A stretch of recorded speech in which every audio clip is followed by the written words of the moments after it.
Hi class, we are now on 12.5. We're going to be looking at melting, freezing, and sublimation. So melting and freezing, as temperature of a solid increases, excuse me, thermal energy, the heat energy, causes the molecules and atoms to composing the solid to vibrate faster.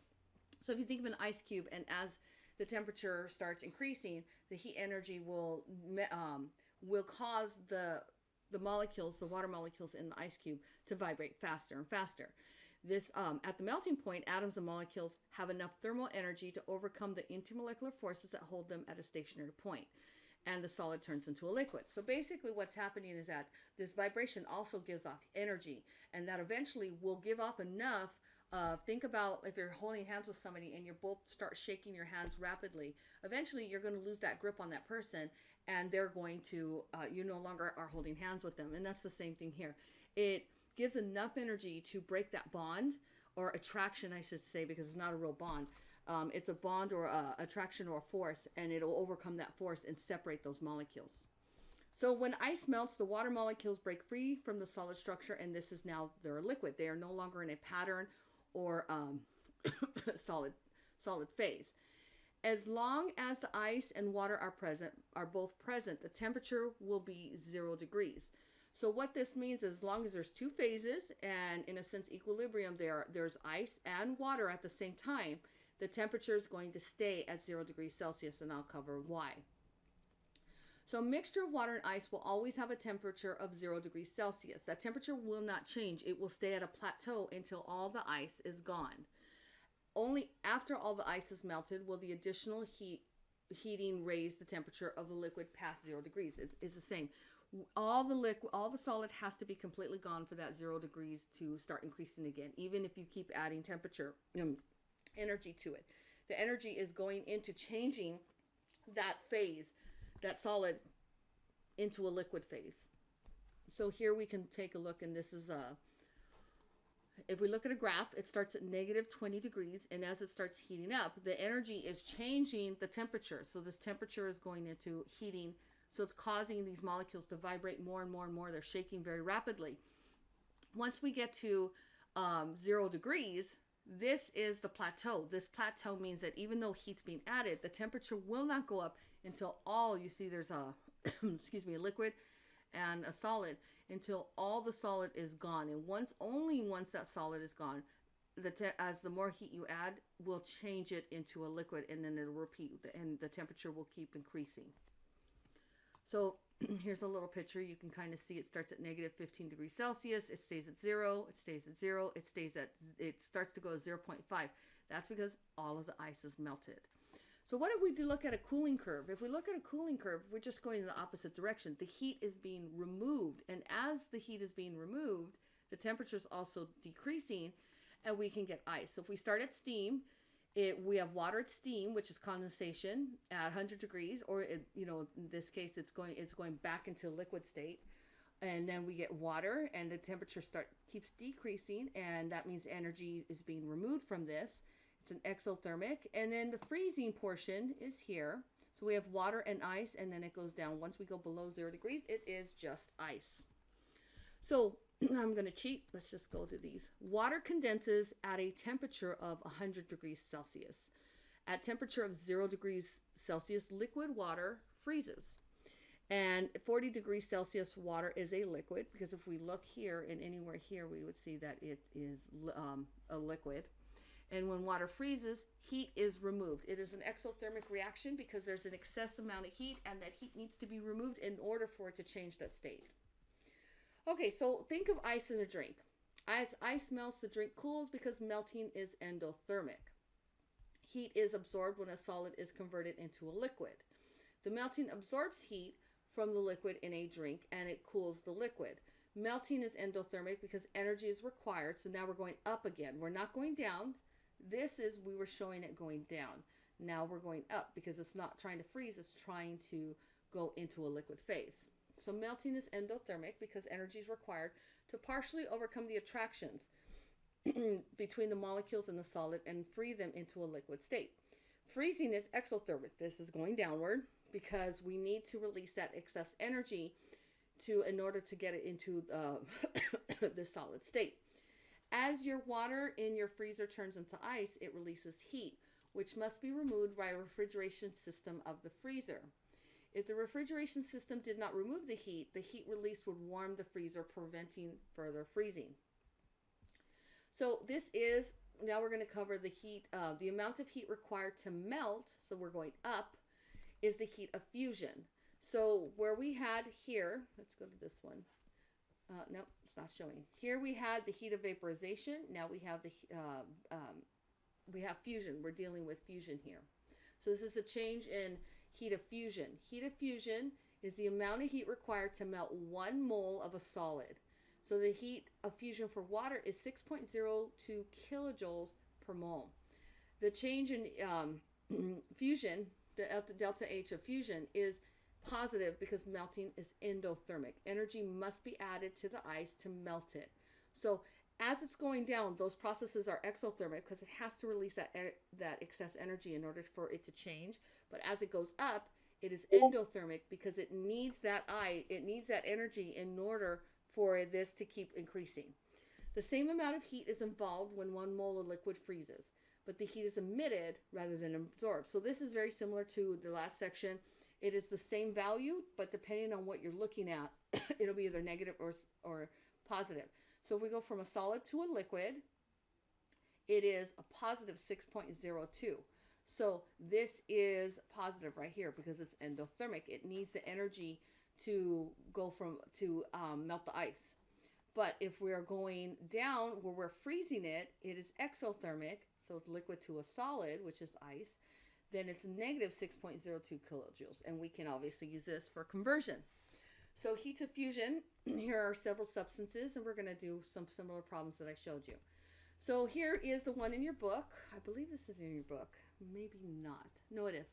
Calculate the amount of ice in grams that upon melting at 0 degrees Celsius absorbs 237 kilojoules of heat. So we need to find the amount of ice, or water, or it is ice, that absorbs the 237 kilojoules of heat. So what do we start out with? We start with the kilojoules of heat. We have our conversion that we can get from the table because this is always 1 mole.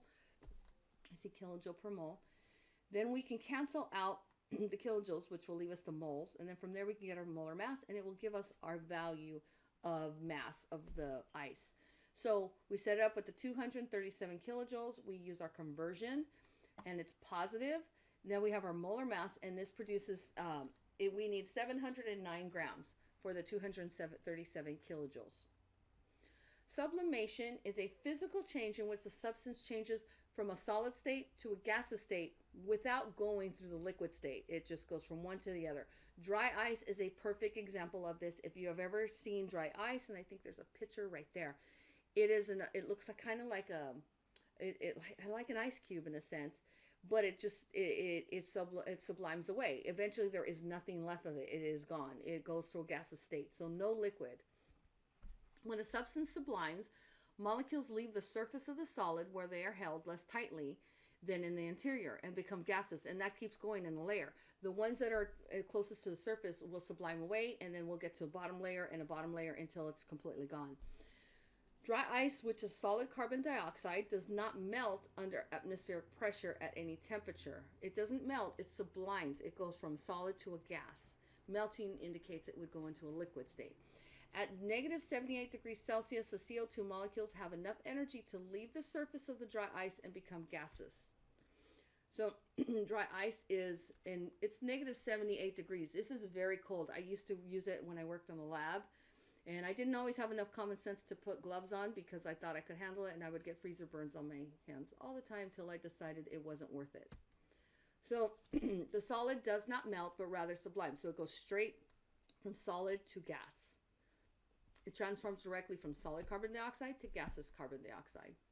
Regular ice will slowly sublime at temperatures below 0 degrees Celsius. So even ice will slowly go from a solid to a gaseous state. In cold climates, ice or snow lying on the ground gradually disappears, even if the temperature remains below 0 degrees. So this is where it slowly occurs. Similarly, ice cubes left in the freezer for a long time slowly become smaller, even though the freezer is always below 0 degrees Celsius. I don't know why. It doesn't really say why. Here, let's do a problem of combining everything. That this is very similar to the last problem I did in the last section of combining things. So when a volcano erupts at 175 grams of steam, so we're starting all the way at the top of a curve, at 100 degrees Celsius is released. How many kilojoules are lost when the steam condenses, then freezes? So we're going through everything here. So what are we given? We're given 175 grams at 100 degrees Celsius. We need total kilojoules released when steam condenses, and then what then freezes at 0 degrees Celsius. How do we connect this? Well, we combine heat from the heat of condensation and heat of fusion, and the temp of water. Now, the condensation is just the opposite of vaporization, which we've already covered. Okay, so write a plan. This kind of helps if you don't understand what's going on, to write a cooling curve, so you can understand what the problem's actually asking for. And if we had been in person, you would do this. So we have steam at 100 degrees. It condenses to liquid. Then we go through a liquid phase, and it cools to 0 degrees. And then when it gets to 0 degrees, it turns to a solid at 0 degrees. So there's 3 things that we're looking for here. 2 phases, and then just temperature change. So now we can pull out all the conversion factors. There's specific heat for water, and then we can use the factor that excuse me. We can go from 1 gram of water from grams gas to a liquid. So this is condensation. Here we have, again, we can use these all as conversion factor. Then we can go from a liquid to a solid, and that's fusion. My mind just went blank. Yeah, because I said it here. I actually said it here. We need the heat of condensation and the heat of fusion. So here we have those values and all the conversions that we need. So calculate the heat released as steam is condensed, as it's condensed is what I should put. 175 grams. We have the conversion factor for that. For 1 gram is 2,260 joules, and it ends up giving us 396,000 joules. Now, we need to calculate the temperature change for the next portion, because remember when I told you is that when we have here or plateaus, we're not interested in the temperature change because the temperature doesn't change. Well, we need to use the temperature change here. So that's what you're seeing here, is that we're getting ready for the next one, because it's going from 100 degrees to 0 degrees, 100 degrees to 0 degrees. So 100 minus 0 is 100. So now that's what you see here. So now we are setting this up. We have 175 grams, the change in temperature, and the sig figs for water, and this gives us 73,200 joules. And now we are going to use that with the conversion factor.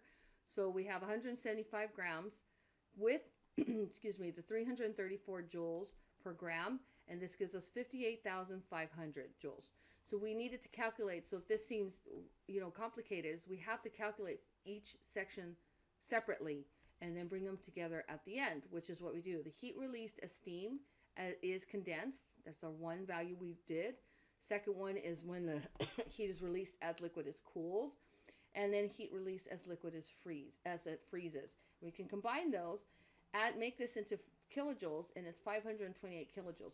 So when a volcano erupts, we then know how many kilojoules are lost when the steam condenses and then freezes, and it's 528 kilojoules. This is from, a diagram is from another book, but I had it here because it might help you understand some of these. And you can see it just breaks down some of it. Now, this may not cover this section completely. This is for another book. So this section was all covered in one chapter. But I figure you can see some of the stuff that we're covering here. Okay?